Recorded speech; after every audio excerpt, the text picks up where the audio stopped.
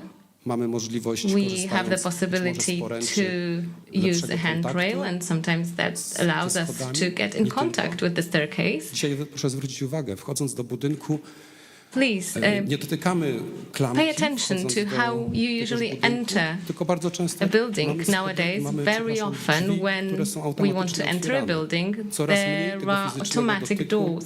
So we're coraz experiencing mniej less kontaktu and less człowieka of the z obiektem. physical contact, the contact between Dla mnie takim men and the doświadczeniem object. projektowym, gdzie ten kontakt, To me, mam wrażenie, jest zapewniany, having jest this budowa tężni contact is w formie wieży w important. Głuchołazach. And one of the projects I worked on was a tower in Głuchołazy, w części and zdrojowej, który this revolved around having the contact between to obiekt, w którym between us people and the material, the turyści mają staircase. możliwość powolnego Unfortunately, this was a wchodzenia tower that na górny suffered taras during the widokowy. recent severe flooding Nie ma tam in Lower biegania, Silesia, jest spokojny but the chodzenie, tower allows możliwość people to inhalacji climb aerozolem, up. It allows them to chodząc climb up wokół- slowly, wokół allows them to trzonu take in starniny, the ulokowanego centralnie. air and the scent of the wooden Duża staircase. satysfakcja, jeżeli It gives a lot of satisfaction to po do tych so, schodach można wchodzić powoli, and it gives a lot of satisfaction to do it obcując slowly, tym obiektem. to Nagrodą może być commune również na with końcu the widok staircase, z tarasu and to be górnego, gdzie można rewarded podziwiać by cudów. the view from the top terrace, and you can see the whole Sudety range from up there. Schody mogą być również interaktywne. w Staircases różnych can formach. staircases can ciekawym also be rozwiązaniem, interactive, jednym z pierwszych and była they can take realizacja, different forms.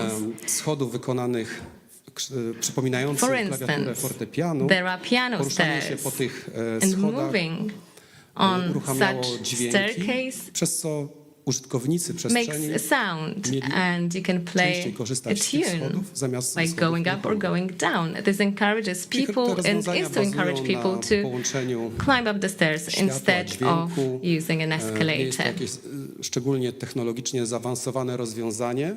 Very often we have stairs Tych that przykładów, use ten przykład sound. ze They use Sztokholmu był also powielany między light. innymi we Włoszech, w That Stanach example I showed you Zjednoczonych, was w from Chinach. Stockholm, but it was copied. It was Czasami te schody nie transported muszą to wydawać żadnych the dźwięków, USA, nie to muszą Italy, świecić, China. wystarczy czasami These pomalowanie takich staircases schodów i do one not mogą need być to ciekawe make dla sounds or produce light. It's użycia. enough sometimes to paint them in black and white, and this Niestety, ale, already makes them an trzeba interesting się liczyć z feature tym, że of the surrounding area. różnego rodzaju Of malunki course, we na also schodach have mogą to powodować take into różnego account the rodzaju fact złudzenia. and bear in mind the Mogą być fact generowane that różnego these rodzaju paintings can generate niekorzystne zjawiska. different illusions they can produce illusions Osoby z różnego rodzaju and optical dysfunkcjami interference. fizycznymi, psychicznymi, This can sensorycznymi. be uncomfortable for Mogą people with czuć various się niepewnie. dysfunctions, physical, Zresztą niekoniecznie. sensory Każdy z nas dysfunctions. They can przez feel insecure, but zamyślenie, not only them, all of us. zakochanie When zdarza się. we're deep in our thoughts, Czy też when po we're in prostu love, używanie for jeszcze przy instance, tym or telefonu when we are constantly mogą po in prostu our mobile phones, we wypadek na sometimes przykład can na takich trip schodach. and fall on such a staircase.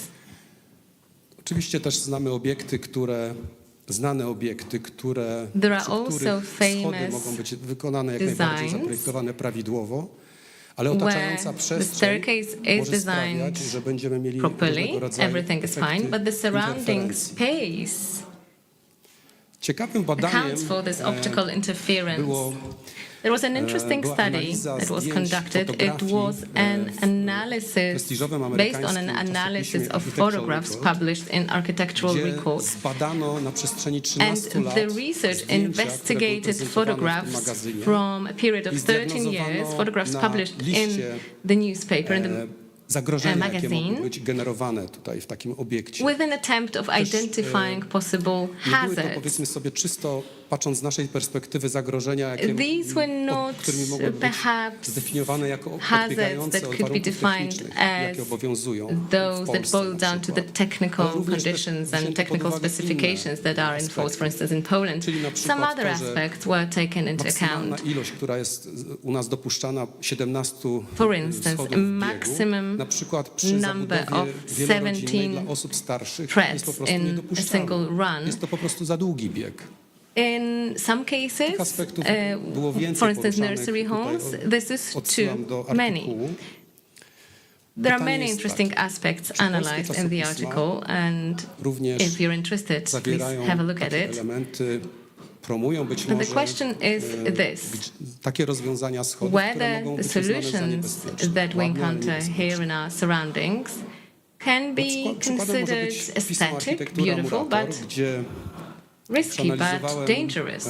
to jest wycinek tutaj z 2018 No, this is an 22 excerpt roku. from 2017-2020, this period. These are photographs from that period of time, photographs of elements that can constitute ta ilość zagrożeń z roku na rok jest hazard, a coraz threat, mniejsza and i I have znacząco to say that summing up, the number of threats te niebezpieczne decreasing aspekty działów, from które year są to year. prezentowane, zagraniczne realizacje albo reklamy na przykład.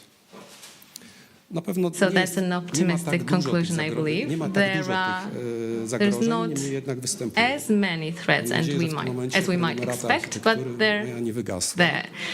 Hopefully I Cały czas will gdzieś tutaj się still have my, przebijało, will still get my Architektura Murator przebijało się magazine delivered to my home odniesienie after that schodów, speech. i w ogóle techniki do ducha. So we've covered Należałoby się zastanowić, various czy staircases w tym, jak and the wyglądają dzisiaj techniques schody, or a the przecież potrafimy spiritual świetnie character, projektować schody, spiritual aspect. pomagają nam przepisy techniczne.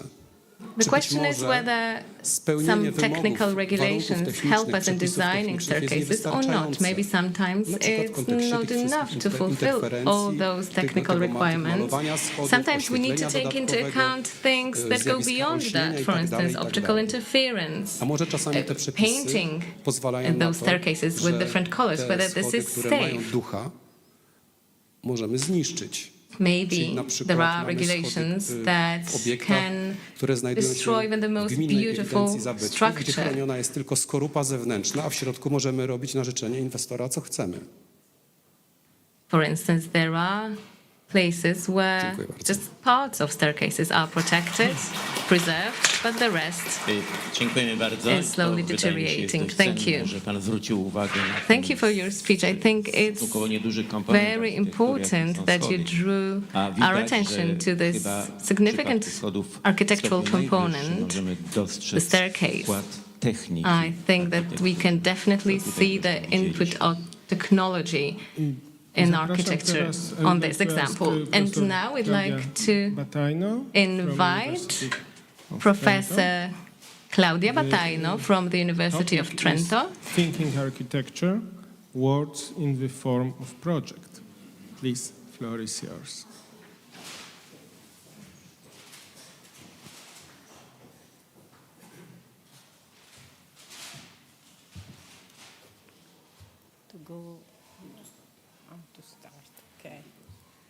Good morning, everyone, and thank you for the invitation in this interesting conference.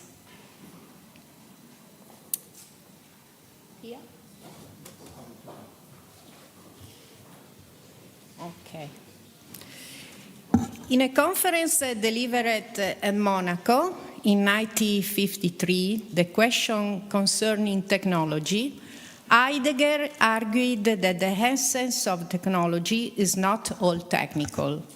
Technology is means and activity of man, thus not exhaust itself in its use. In 1957 lecture on architecture and technology in Chicago, Ms. van der Rohe states that technology is something that possesses sense, an effective form, something self-sufficient. The present moment compels us to reflect on these issues, critically observing what surrounds us. There is no doubt that with the transition from mechanics to electronics and the development of digital tools, technology has become pervasive. Today, technology has become invisible, something autonomous from the physical construction, almost overwhelming it. And the uncritical use of new technologies carries the risk of homogenization, producing projects devoid of identity and connection to the context. This use of technology creates projects that could exist anywhere, erasing the historical memory and culture of the places. And we believe that the challenge for architecture should be to work with the site and the form and with minimal intervention, designing and constructing architectures that are not merely technical exercises, but expression of timeless spirit of places, buildings that consider the environment in which they are situated and the living communities. Faced with ever-changing technology, Heidegger's thought helps us, drawing on what the poet Hölderlin wrote, to highlight an opportunity. According to the German philosopher, the technology offers the chance to better understand the mechanism to which we risk become subject, enable us to return to the true essence. We reflect in this light, recognizing that architectural experimentation is also innovation in the pursuit of beauty, grounding in the meaning of the word technique, which represent the art of knowing how to do, and rediscovering the Greek term poiesis, the practical act of making. Both in their origin contain a poetic dimension associated with the invention of forms and the idea of architecture. These premises are necessary and define the relationship that an architectural project must establish with the city, and thus with the structure of its own architecture and the urban project. Aldo Rossi, in The Architecture of the City, highlighted that architecture recognizes in its parts unique elements and repeat elements as a part of urban design, and the result of a layers of coexistence of fragments and permanence at different scales, retains an autonomous value not only from its function, but also from its original technical elements. And Rossi told us that an architectural project must meet social demands related to the idea of space, which feed with the imagination and collective memory. And central to architectural project are the rules, techniques, geometries, and rhetorical and figurative elements as a set of fundamental rules for experiences architecture. Therefore, finding beauty in architectures that aligns with expectation is not easy if one seeks architecture to translate into construction and become a meaningful part of a city. The search for architecture finds a referential system and therefore meaning in the establishment of rules external to the structure and internal to it, with the structure itself.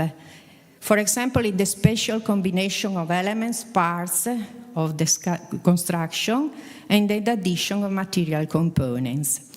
A fundamental element of the architectural project is the site, understood as a typological figure in which the project allows its construction and upon which prefigurative materials.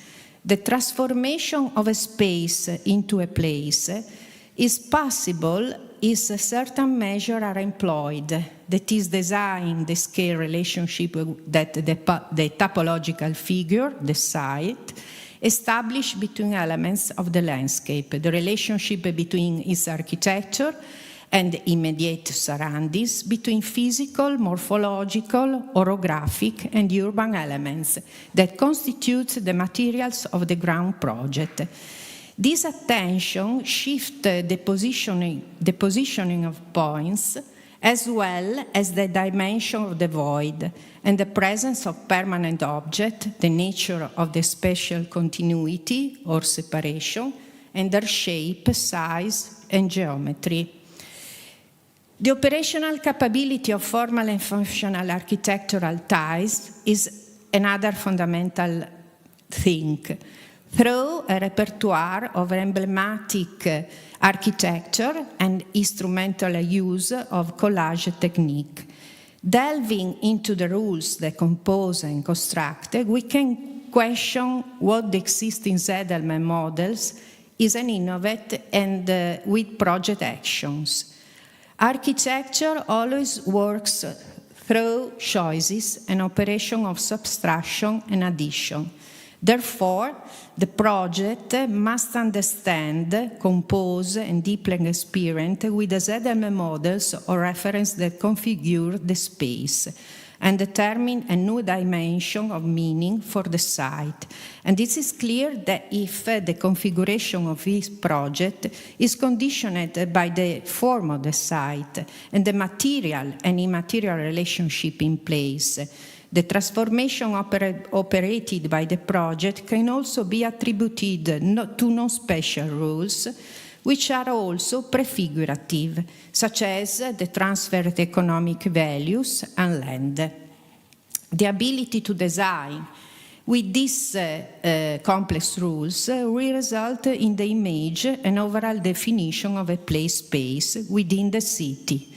The operational capability of formal and functional architectural times constitute a personal archive from which to select the most coherent types to configure solution following an intention to imagine the construction of the architecture.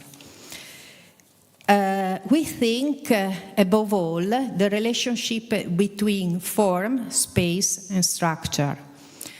Designing a quality building today has become synonymous of a process control, must consider a technological decision relating to energy saving, modularity through prefabrication, disassembly and disposal, the use of non-pollution, renewable and natural raw materials, and the passivity of the architectural envelope.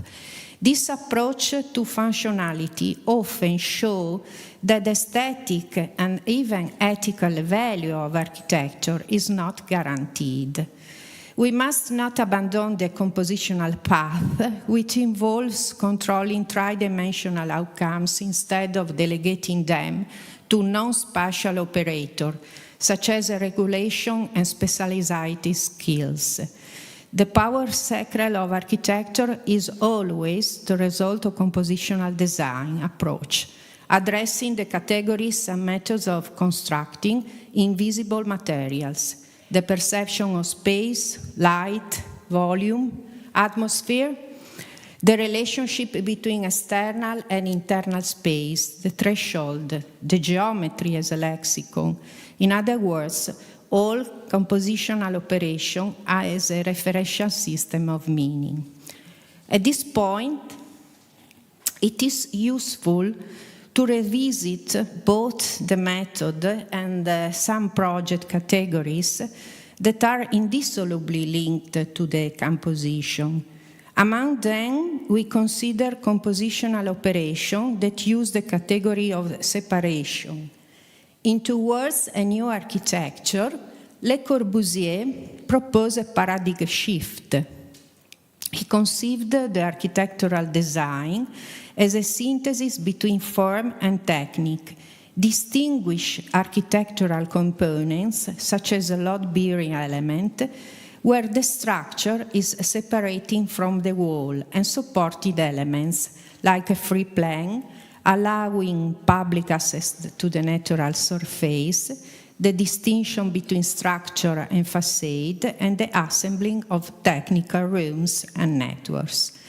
This ontological choice also involves the truth and the purity of construction in the relationship between form, light, structure, facade, and the technical rooms and networks.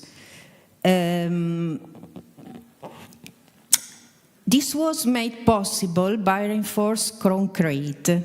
The innovative aspect of this approach is the relational value implied by the additive positional choice. It clarified the spatial relationship and the measurement of the void established between the elements. The same applies to Mies van der Rohe, where the use of steel and glass technology creates completely open and free forms.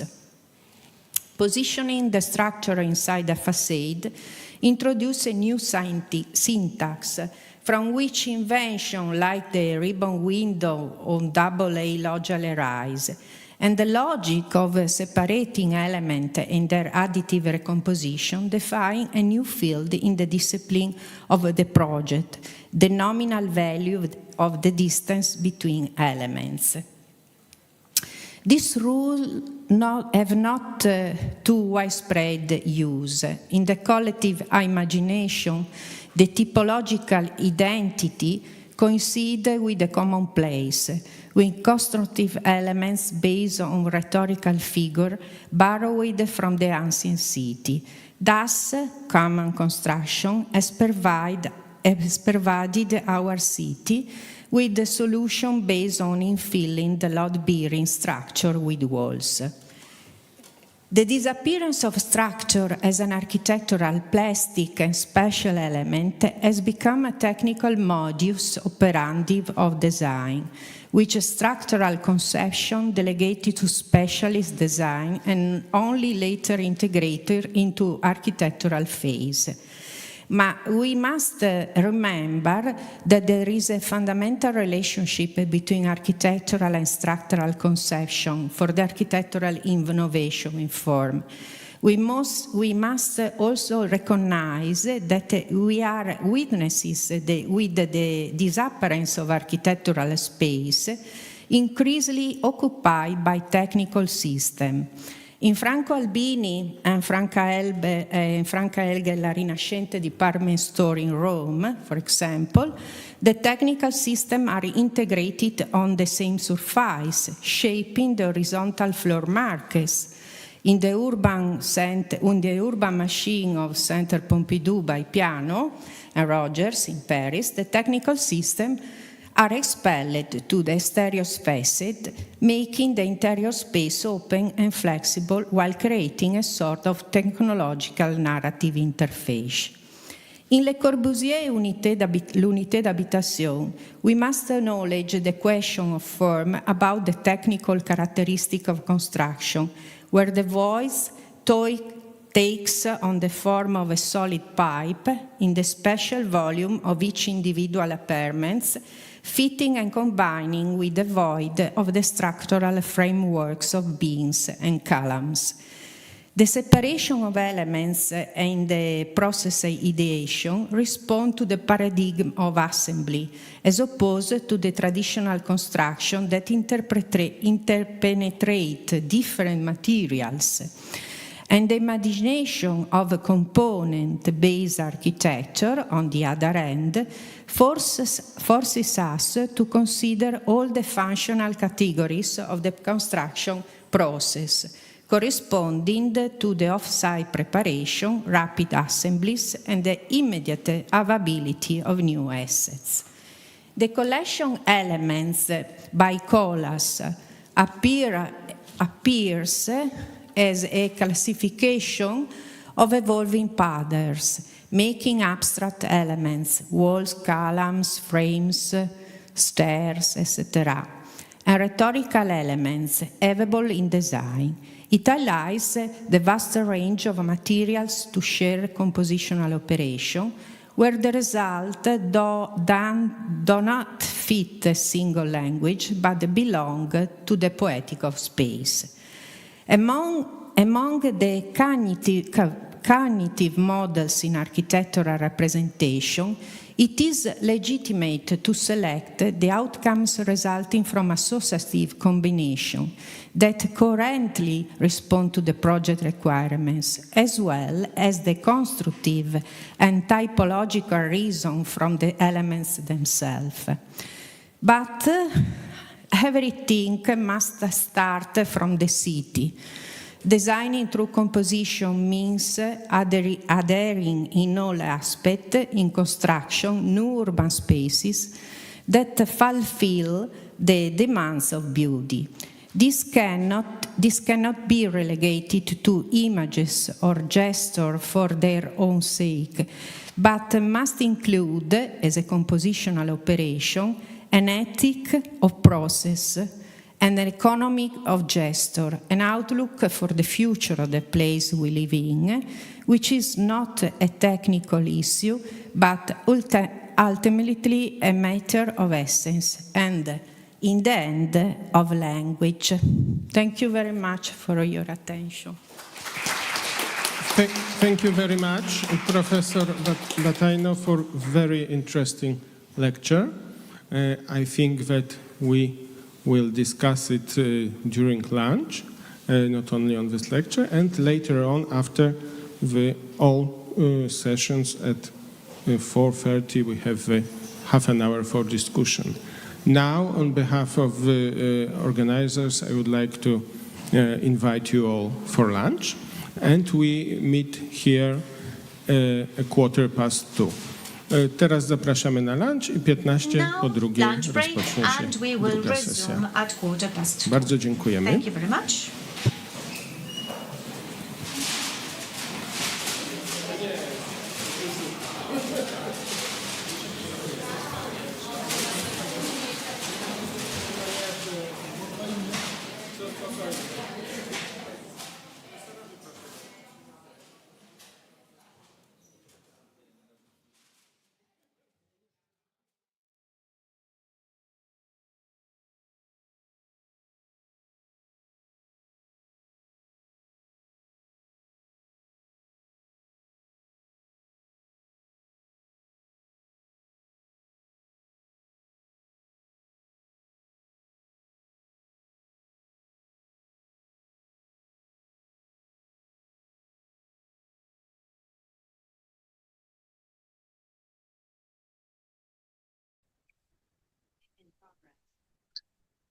Ladies and gentlemen, let me introduce you our report.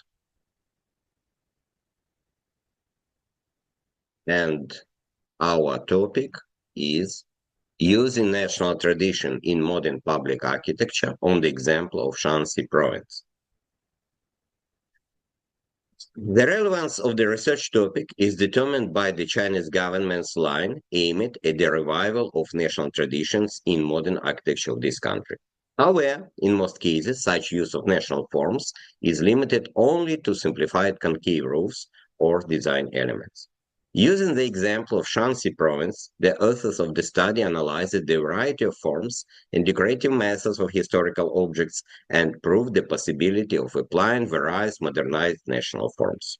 The objectives of the study were as follows: to analyze the historical architectural heritage of Shanxi province, to determine its characteristic features, to analyze the science of national architecture in modern objects, and to provide practical recommendations for the use of modernized Chinese form.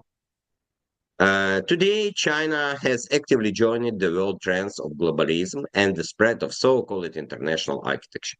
Despite the indisputable advantages, this process also had negative consequences of the actual loss of national features in architecture. A situation arose when national features were reduced to the level of design elements and concentrated mainly in public building designed to attract tourists. Both the appearance of new types of buildings and the development of international trends have affected the reduction of national features in modern Chinese architecture, and to a large extent, this is facilitated by the practice of involving famous foreign architects with a world name in the design of modern objects in China.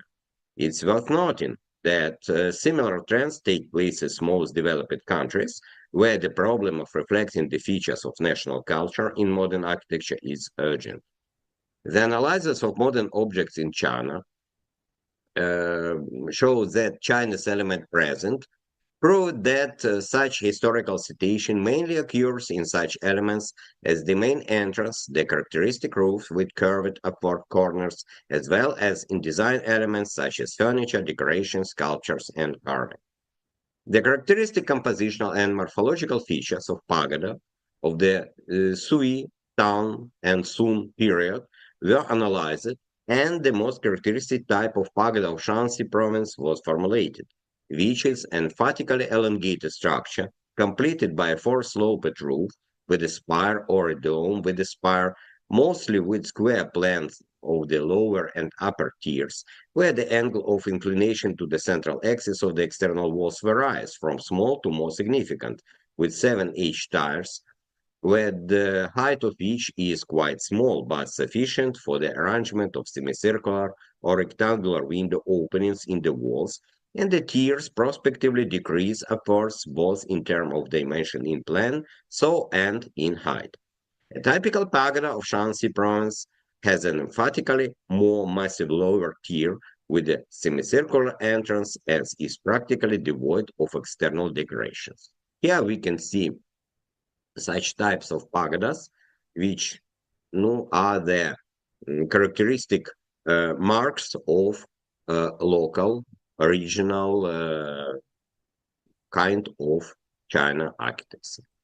Shanxi temple times of different periods were analyzed and systematized. The dominance of two types of temple pavilions derived from Xinjiang and Hu County Huayan temple are worth argued. Based on a comparison of the shaping of later Ming and Qin temples, it's argued that Xinjiang temple became the model for 8 temples in the main Ming period, and Huayan temple became the model for 4 temples in the main Qin period, when the prototype was repeated almost without modification.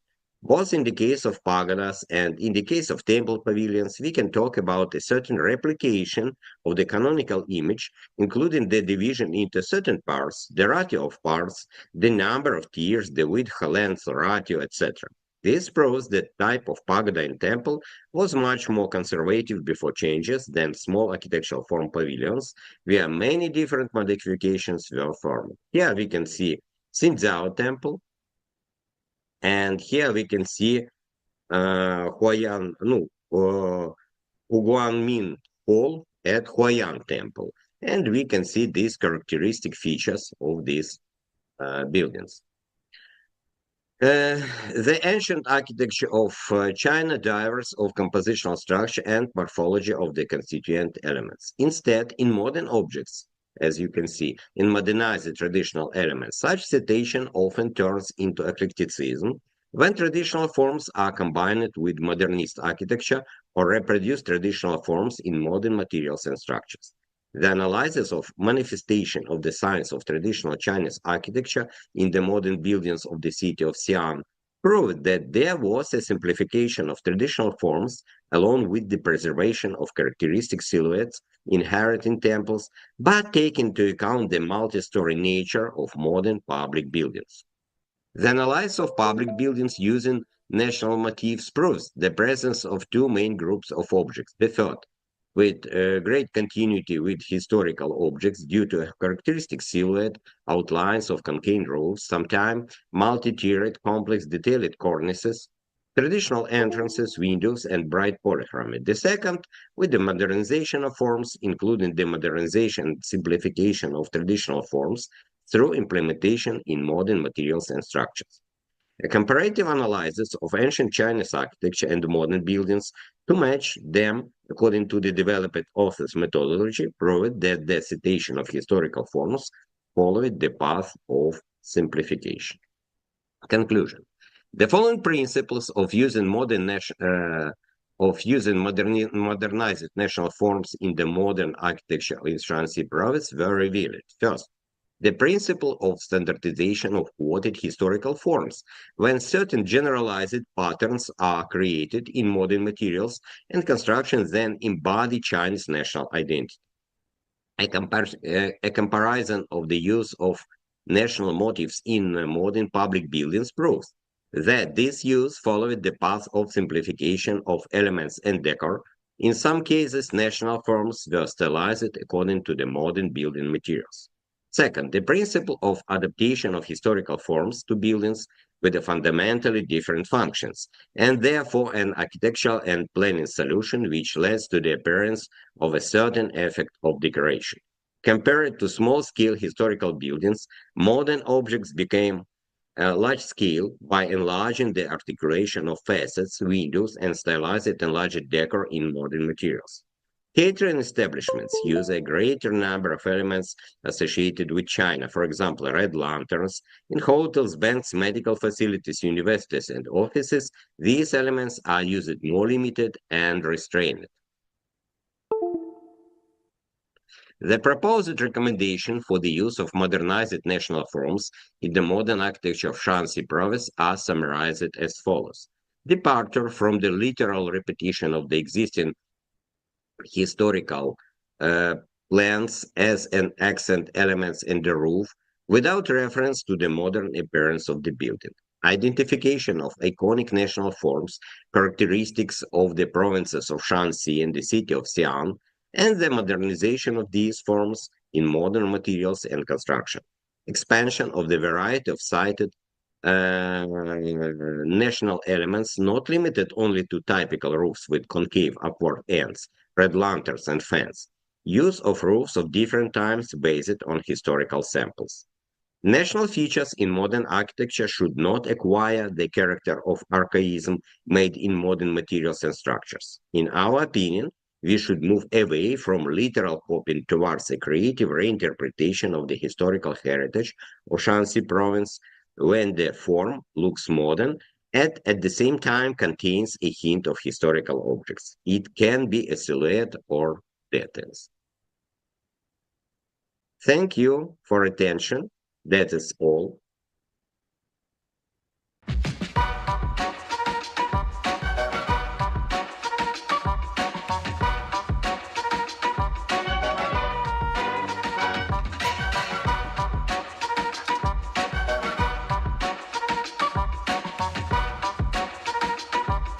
Nazywam się Marcin Maciejowski, jestem malarzem i rysownikiem. Zanim skończyłem krakowską ASP, 3 lata studiowałem na Politechnice Krakowskiej architekturę.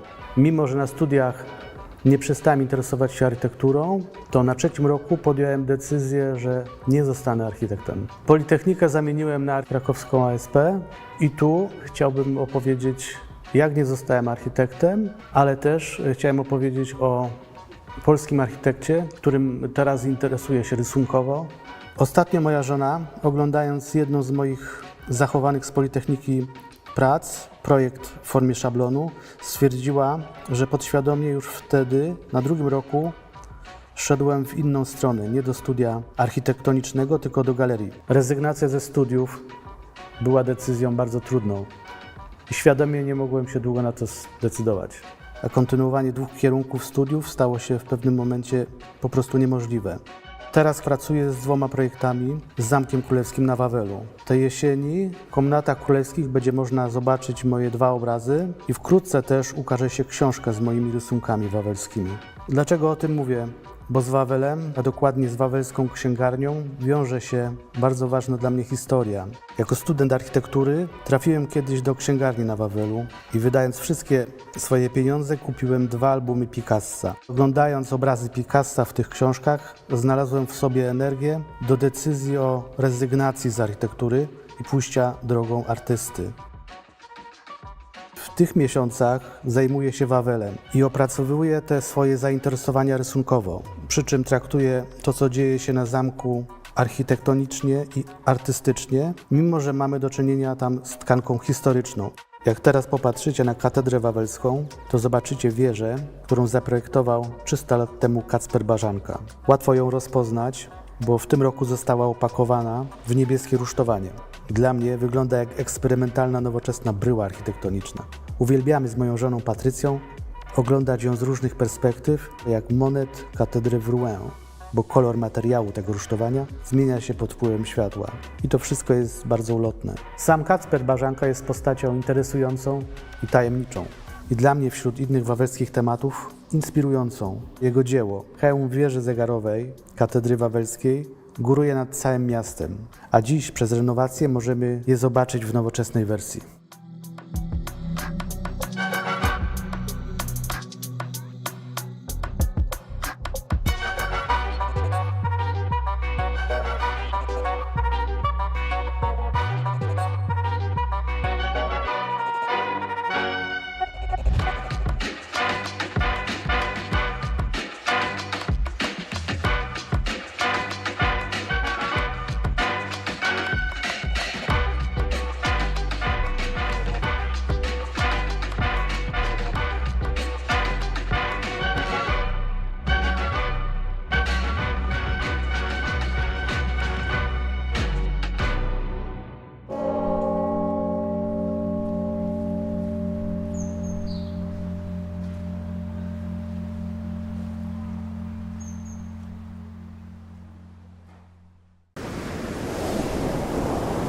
Zostałem architektem, dlatego że architektura kojarzyła mi się albo intuicyjnie ją przypisywałem takim cechom jak siła, nieomylność, polityka, władza.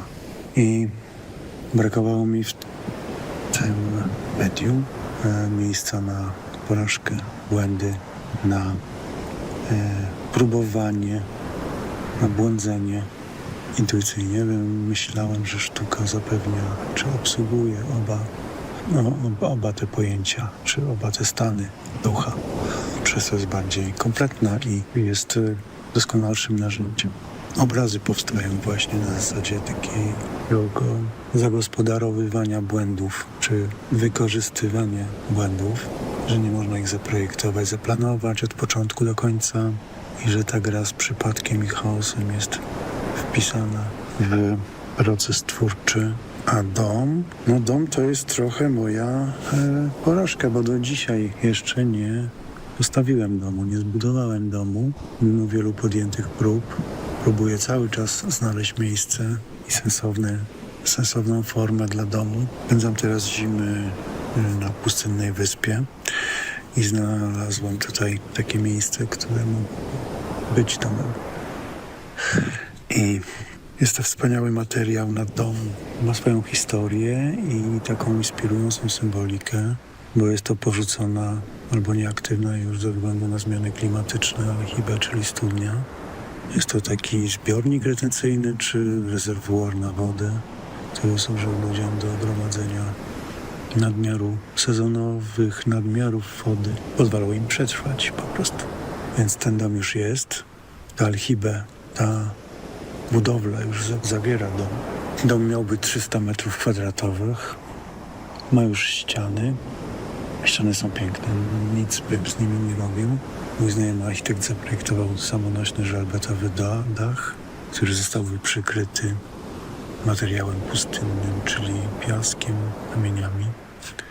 W ten sposób stałby się zupełnie niewidzialny, przynajmniej dla oka satelity. Ten projekt jest z gatunku architektury utopijnej. Jak sądzę, ta budowla nie może być przekształcona w dom. No samo fantazjowanie to jest jakoś inspirujące i takie ciekawe. Bycie studentem architektury to nie jest jakieś zobowiązanie na całe życie, nie? Że to jest jakiś pierwszy krok. Ja bym powiedział, że nie żałuję, że spędziłem 2 lata na Politechnice, bo dzięki temu mam jakiś respekt do podstawowych praw fizyki. Nie ignoruję grawitacji, skali, ergonomii. To wszystko są cenne doświadczenia w pracowni malarskiej, czy jakiejkolwiek. Stąpanie po ziemi nikomu nie zaszkodziło. Sztuka jest bardzo precyzyjnym językiem, jak muzyka, jak matematyka. To jest bardzo ścisły kod. I wymaga skupienia, trzeźwości, rzetelności. Więc tutaj nie będę się równie testował architekta. No ale prawdą jest też, że w życiu chodzi o wolność, a nie o zawód jakiś się wykonuje. I są pewnie osoby, które znajdą wolność w zawodzie architekta. Ale jestem pewien, że są ludzie, których jakaś taka struktura osobowościowa pozwala w pełni rozwinąć wszystkie talenta i skrzydła i pozycję architekta.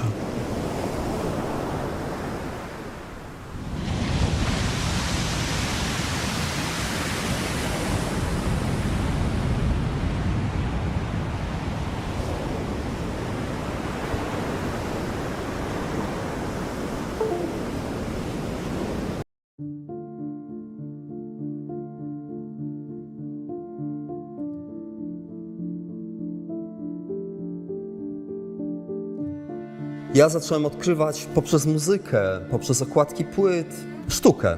I ja wiedziałem, że będąc w tym technikum, nie będę ani technikiem, ani inżynierem po studiach, tylko chcę być artystą albo kimś, kto jest blisko sztuki. Pomyślałem sobie, że architektura jest trochę takim substytutem. Jest to bardzo konkretny zawód, jednocześnie jest to zawód, który zbliża mnie do sztuki. Ja dostałem się na tą architekturę, to był rok 92. Zresztą to był jeden z najprzyjemniejszych okresów w moim życiu. Ja architekturę przerwałem po 2 latach, dlatego dostałem się na Akademię Sztuk Pięknych. Chciałem być malarzem, więc kiedy dostałem się na Akademię, architekturę gdzieś tam zostawiłem. Ona mnie interesowała, ale nie interesowała mnie tak, jak interesuje mnie teraz. Bardzo duży wpływ na mnie miały Mościce. Dzielnica Tarnowa, która powstała przed II wojną światową i po odzyskaniu niepodległości powstała idea budowania fabryk i wokół fabryk organizowania życia ludzi. To była dzielnica, która jeszcze żywiła się utopią. Można powiedzieć, że był to trochę taki obszar modernizmu, pozytywizmu, wiary w przyszłość. Jest takie miejsce, gdzie rzeka Biała wpada do Dunajca. I tam właśnie na tym obszarze powstała fabryka. Mieszkałem tak blisko fabryki, chociaż nie było to bardzo blisko, to na tyle blisko, że ja słyszałem, że w nocy słyszałem ten puls fabryki. Drugim miejscem była stacja kolejowa Tarnów-Mościce. Bardzo ładny budynek modernistyczny z lat 70., trochę jak takie wielkie, kilkupiętrowe akwarium. Lampy w tym budynku, jak byłem dzieckiem, przypominały mi biszkopty, a dach był wyłożony takim wzorem, który przypominał szufelki. Teraz Mościce wyglądają inaczej niestety. Są 2 takie miejsca, które zostały totalnie zdewastowane estetycznie. Jeden to jest Dom Kultury w Tarnowie, który był takim ikonicznym obiektem. Była to bardzo nowoczesna architektura. Pamiętam to połączenie kamieni, drewna, jednocześnie takie dosyć agresywne, super nowoczesne kształty, bez żadnych krzywizn. Coś w rodzaju 3 piramid wyrastających z takiej niskiej formy, przypominającej płaski pawilon modernistyczny. Jest jeszcze dom handlowy Sezam. I to był też bardzo ładny, nowoczesny budynek. Ale on akurat został zdegradowany przez taką kapitalistyczną wolną amerykankę. To znaczy ta czysta forma została zniszczona poprzez podoklejanie jakichś bud, porozwieszanie banerów, reklam. No i właściwie nic z niego chyba nie zostało. Ta dzielnica, taki nieortodoksyjny, bynajmniej niereżimowy sposób organizowała życie. Ogródki działkowe, kościół, cmentarz też, ale cmentarz w jakiś taki sposób wyekspediowany na takie zupełnie na obrzeża dzielnicy. To wszystko, wydaje mi się, że to wszystko miało sens. Teraz do mnie dociera, jak istotna jest architektura w budowaniu relacji, ale to też dała mi ta wiedza już dorosła, będąc dojrzałym człowiekiem. Dała mi właśnie pojęcie tego, jak architektura i urbanistyka, jak olbrzymi wpływ ma na społeczeństwo. Zaraz po studiach albo jeszcze na studiach namalowałem taki układ, który był inspirowany właśnie tą organizacją życia w Mościcach. To, czego się nie uczyłem na akademii, a to, co mi zostało po architekturze, to jest na przykład korzystanie z linijki. Bardzo lubię proste kreski, nie odręczne, tylko właśnie namalowane od jakiejś deski albo linijki. Lubię taki porządek na obrazie. Myślę, że ten porządek chyba wziął się też bardziej z architektury. Jeżeli pojawia się dom, to staram się, żeby on był prosty. Jeżeli pojawia się tekst, to staram się, żeby on był prosty. I wydaje mi się, że to jest spuścizna po architekturze. Były na przykład przedmioty, których żałuję, że się nie uczyłem, tylko gdzieś tam je traktowałem po macoszemu. Takie na przykład jak historia architektury. To, co najmilej wspominam, to te przedmioty projektowe. Kiedy wyobrażałem sobie, że to jest ten budynek. Najlepiej pamiętam dom jednorodzinny, który był pewnie nieudany, który zaprojektowałem, ale przez to, że mieszkam teraz w domu jednorodzinnym, to jakoś ta praca nad tym pomysłem i też świadomość projektowania, bycia przy projekcie tego domu, to jest jakiś taki link właśnie z przeszłości i współczesności. No okej, architektura jest cały czas towarzyszy.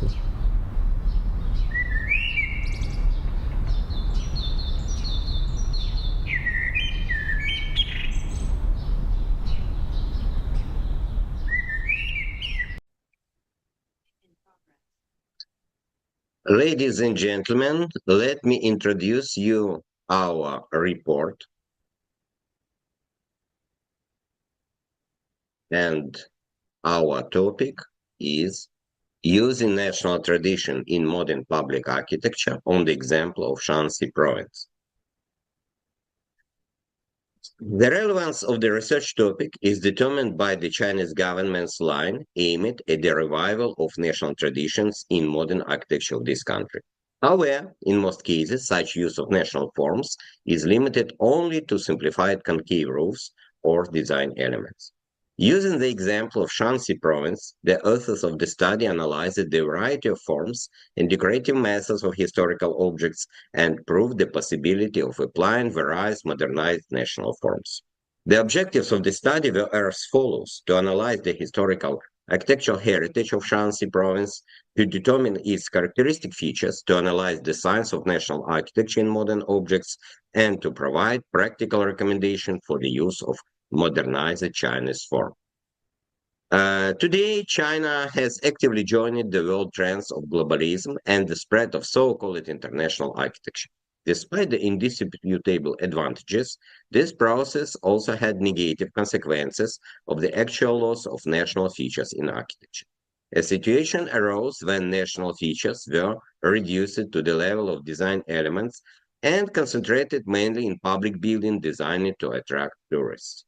Both the appearance of new types of buildings and the development of international trends have affected the reduction of national features in modern Chinese architecture, and to a large extent, this is facilitated by the practice of involving famous foreign architects with a world name in the design of modern objects in China. It's worth noting that similar trends take place in most developed countries, where the problem of reflecting the features of national culture in modern architecture is urgent. The analysis of modern objects in China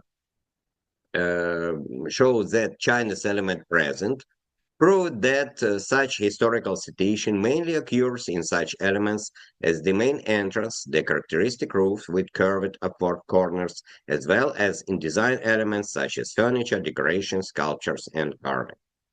The characteristic compositional and morphological features of pagoda of the Sui, Tang, and Sun period were analyzed, and the most characteristic type of pagoda of Shanxi province was formulated, which is an emphatically elongated structure completed by a four-sloped roof with a spire or a dome with a spire, mostly with square plans of the lower and upper tiers, where the angle of inclination to the central axis of the external walls varies from small to more significant, with 7 H tiers, where the height of each is quite small but sufficient for the arrangement of semicircular or rectangular window openings in the walls, and the tiers prospectively decrease upwards both in terms of dimension in plan, so and in height.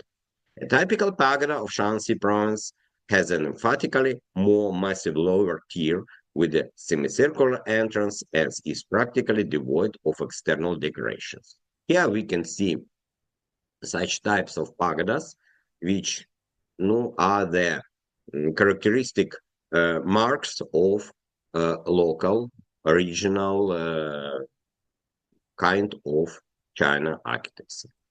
Shanxi temple times of different periods were analyzed and systematized. The dominance of two types of temple pavilions derived from Xinjiang and Hu County Huayan Temple are worth argued. Based on a comparison of the shaping of later Ming and Qin temples, it's argued that Xinjiang Temple became the model for 8 temples in the main Ming period, and Huayan Temple became the model for 4 temples in the main Qin period, when the prototype was repeated almost without modification.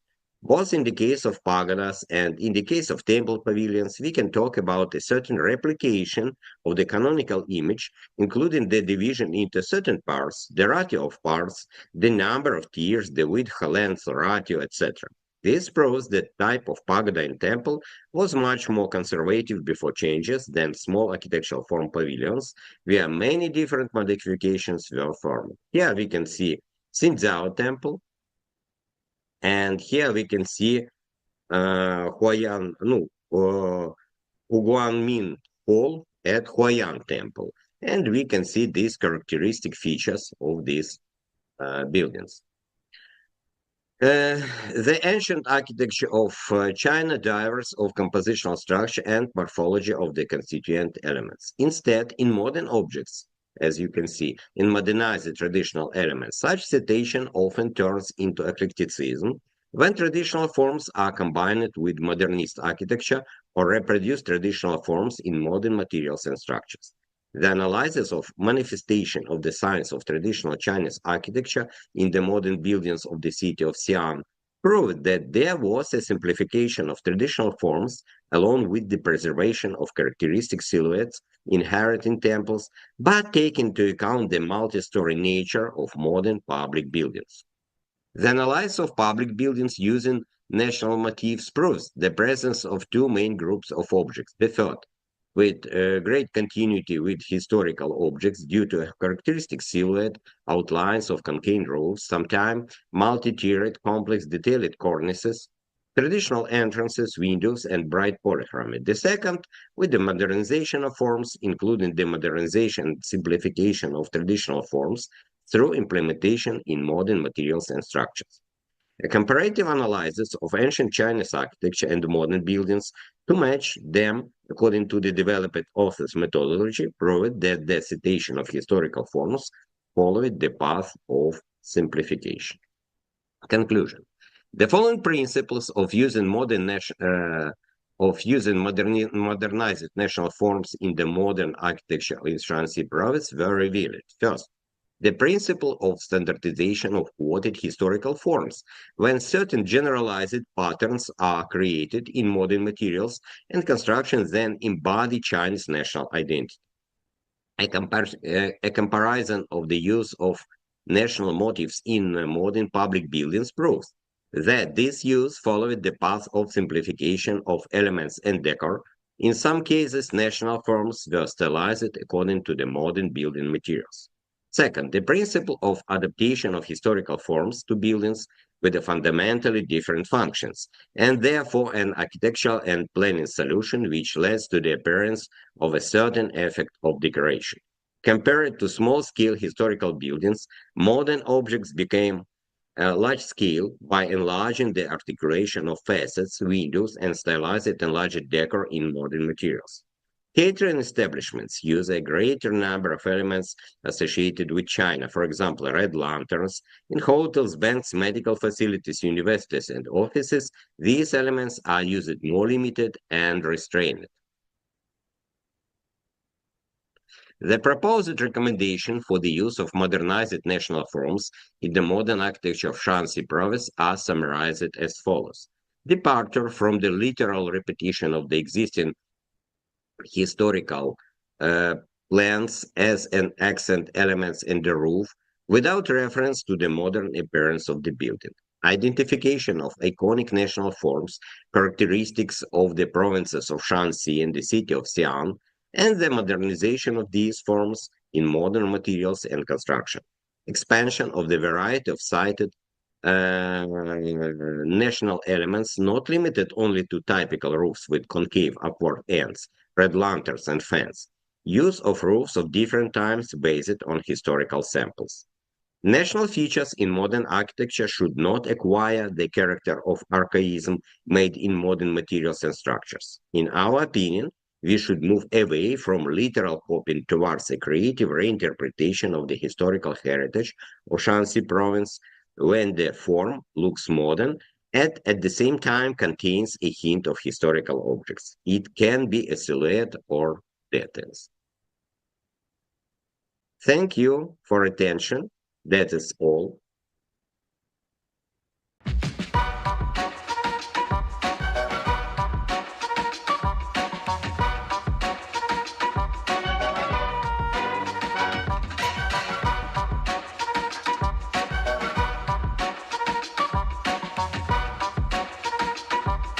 Nazywam się Marcin Maciejowski, jestem malarzem i rysownikiem. Zanim skończyłem krakowską ASP, 3 lata studiowałem na Politechnice Krakowskiej architekturę.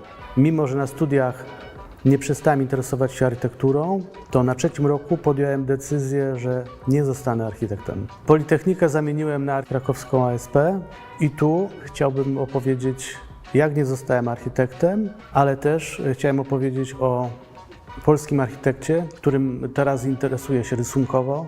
Ostatnio moja żona, oglądając jedną z moich zachowanych z Politechniki prac, projekt w formie szablonu, stwierdziła, że podświadomie już wtedy, na 2. roku, szedłem w inną stronę, nie do studia architektonicznego, tylko do galerii. Rezygnacja ze studiów była decyzją bardzo trudną i świadomie nie mogłem się długo na to zdecydować. A kontynuowanie 2 kierunków studiów stało się w pewnym momencie po prostu niemożliwe.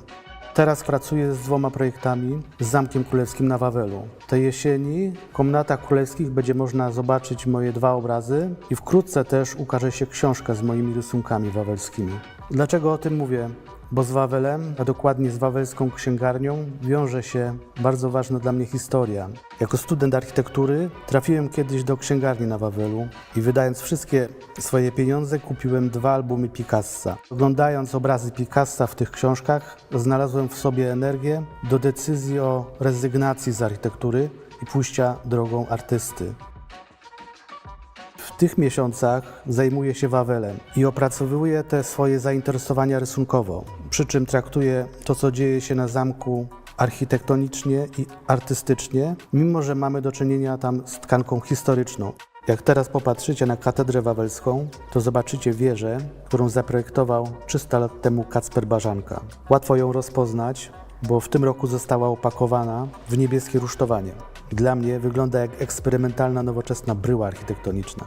Uwielbiamy z moją żoną Patrycją oglądać ją z różnych perspektyw, jak monet katedry w Rouen, bo kolor materiału tego rusztowania zmienia się pod wpływem światła. I to wszystko jest bardzo ulotne. Sam Kacper Barzanka jest postacią interesującą i tajemniczą. I dla mnie wśród innych wawelskich tematów inspirującą. Jego dzieło, hełm wieży zegarowej katedry wawelskiej, góruje nad całym miastem, a dziś przez renowację możemy je zobaczyć w nowoczesnej wersji.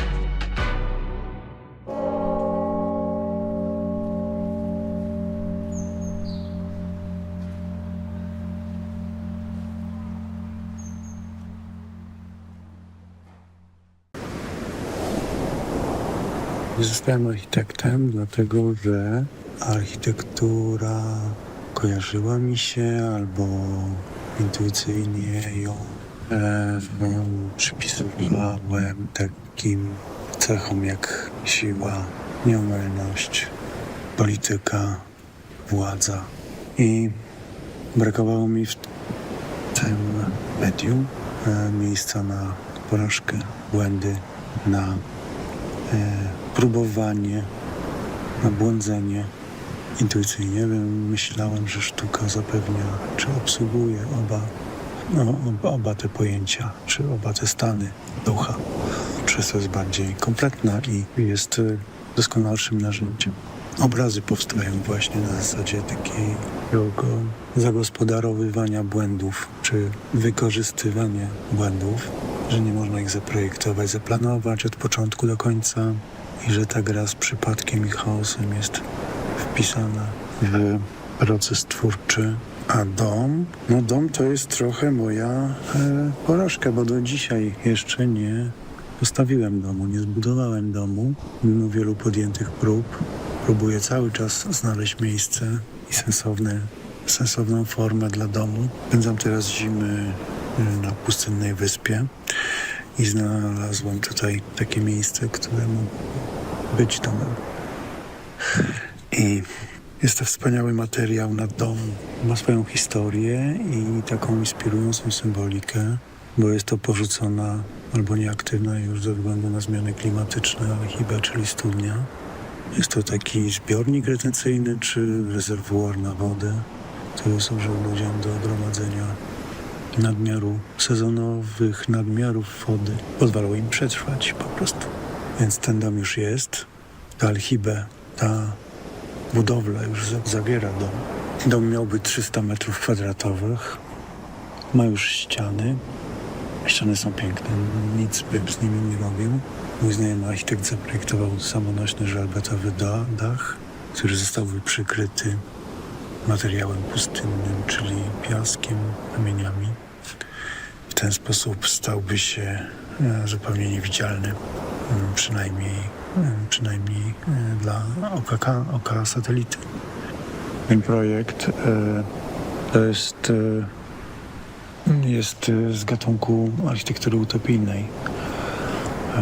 Jak sądzę, ta budowla nie może być przekształcona w dom. No samo fantazjowanie to jest jakoś inspirujące i takie ciekawe. Bycie studentem architektury to nie jest jakieś zobowiązanie na całe życie, nie? Że to jest jakiś pierwszy krok. Ja bym powiedział, że nie żałuję, że spędziłem 2 lata na Politechnice, bo dzięki temu mam jakiś respekt do podstawowych praw fizyki. Nie ignoruję grawitacji, skali, ergonomii. To wszystko są cenne doświadczenia w pracowni malarskiej, czy jakiejkolwiek, bo stąpanie po ziemi nikomu nie zaszkodziło. Sztuka jest bardzo precyzyjnym językiem, jak muzyka, jak matematyka. To jest bardzo ścisły kod. Nie wymaga skupienia, trzeźwości, rzetelności, więc tutaj nie będę się równie testował architekta. No ale prawdą jest też, że w życiu chodzi o wolność, a nie o zawód jaki się wykonuje. I są pewnie osoby, które znajdą wolność w zawodzie architekta. Ale jestem pewien, że są ludzie, których jakaś taka struktura osobowościowa pozwala w pełni rozwinąć wszystkie talenta i skrzydła i pozycję architekta.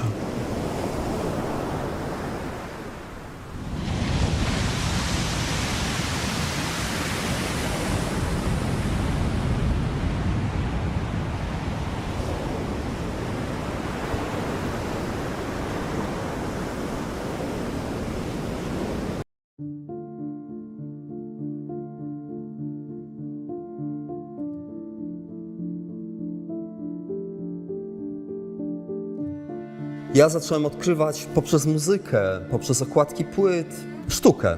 I ja wiedziałem, że będąc w tym technikum nie będę ani technikiem, ani inżynierem po studiach, tylko chcę być artystą albo kimś, kto jest blisko sztuki. Pomyślałem sobie, że architektura jest trochę takim substytutem. Jest to bardzo konkretny zawód, jednocześnie jest to zawód, który zbliża mnie do sztuki.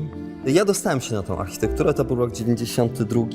Zresztą to był jakby jeden z najprzyjemniejszych okresów w moim życiu. Ja architekturę przerwałem po 2 latach, dlatego dostałem się na Akademię Sztuk Pięknych. Chciałem być malarzem, więc kiedy dostałem się na Akademię, architekturę gdzieś tam zostawiłem. Ona mnie interesowała, ale nie interesowała mnie tak, jak interesuje mnie teraz. Bardzo duży wpływ na mnie miały Mościce. Dzielnica Tarnowa, która powstała przed II wojną światową i po odzyskaniu niepodległości powstała idea budowania fabryk i wokół fabryk organizowania życia ludzi. To była dzielnica, która jeszcze żywiła się utopią. Można powiedzieć, że był to trochę taki obszar modernizmu, pozytywizmu, wiary w przyszłość. Jest takie miejsce, gdzie rzeka Biała wpada do Dunajca. I tam właśnie na tym obszarze powstała fabryka. Mieszkałem tak blisko fabryki, chociaż nie było to bardzo blisko, to na tyle blisko, że ja słyszałem, że w nocy słyszałem ten puls fabryki. Drugim miejscem była stacja kolejowa Tarnów-Mościce. Bardzo ładny budynek modernistyczny z lat 70., trochę jak takie wielkie, kilkupiętrowe akwarium. Lampy w tym budynku, jak byłem dzieckiem, przypominały mi biszkopty, a dach był wyłożony takim wzorem, który przypominał szufelki. Teraz Mościce wyglądają inaczej niestety. Są 2 takie miejsca, które zostały totalnie zdewastowane estetycznie. Jeden to jest Dom Kultury w Tarnowie, który był takim ikonicznym obiektem. Była to bardzo nowoczesna architektura. Pamiętam to połączenie kamieni, drewna, jednocześnie takie dosyć agresywne, super nowoczesne kształty, bez żadnych krzywizn. Coś w rodzaju 3 piramid wyrastających z takiej niskiej formy, przypominającej płaski pawilon modernistyczny. Jest jeszcze dom handlowy Sezam i to był też bardzo ładny, nowoczesny budynek. Ale on akurat został zdegradowany przez taką kapitalistyczną wolną amerykankę, to znaczy ta czysta forma została zniszczona poprzez podoklejanie jakichś bud, porozwieszanie banerów, reklam, no i właściwie nic z niego chyba nie zostało. Ta dzielnica, taki nieortodoksyjny, bynajmniej niereżimowy sposób organizowała życie. Ogródki działkowe, kościół, cmentarz też, ale cmentarz w jakiś taki sposób wyekspediowany na takie zupełnie na obrzeża dzielnicy. To wszystko, wydaje mi się, że to wszystko miało sens. Teraz do mnie dociera, jak istotna jest architektura w budowaniu relacji, ale to też dała mi ta wiedza już dorosła, będąc dojrzałym człowiekiem. Dała mi właśnie pojęcie tego, jak architektura i urbanistyka, jak olbrzymi wpływ ma na społeczeństwo. Zaraz po studiach albo jeszcze na studiach namalowałem taki układ, który był inspirowany właśnie tą organizacją życia w Mościcach. To, czego się nie uczyłem na akademii, a to, co mi zostało po architekturze, to jest na przykład korzystanie z linijki. Bardzo lubię proste kreski, nie odręczne, tylko właśnie namalowane od jakiejś deski albo linijki. Lubię taki porządek na obrazie. Myślę, że ten porządek chyba wziął się też bardziej z architektury. Jeżeli pojawia się dom, to staram się, żeby on był prosty. Jeżeli pojawia się tekst, to staram się, żeby on był prosty. I wydaje mi się, że to jest spuścizna po architekturze. Były na przykład przedmioty, których żałuję, że się nie uczyłem, tylko gdzieś tam je traktowałem po macoszemu. Takie na przykład jak historia architektury. To, co najmilej wspominam, to te przedmioty projektowe. Kiedy wyobrażałem sobie, że to jest ten budynek. Najlepiej pamiętam dom jednorodzinny, który był pewnie nieudany, który zaprojektowałem, ale przez to, że mieszkam teraz w domu jednorodzinnym, to jakoś ta praca nad tym pomysłem i też świadomość projektowania, bycia przy projekcie tego domu, to jest jakiś taki link właśnie z przeszłości i współczesności. No okej, architektura jest cały czas towarzyszy.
Tak,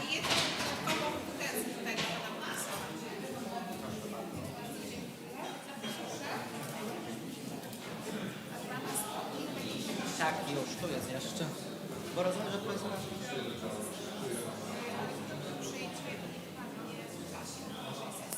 Dobra. Pierwszy wykład jest puszczony pani profesor Słowskiej, a dwa nota mamy.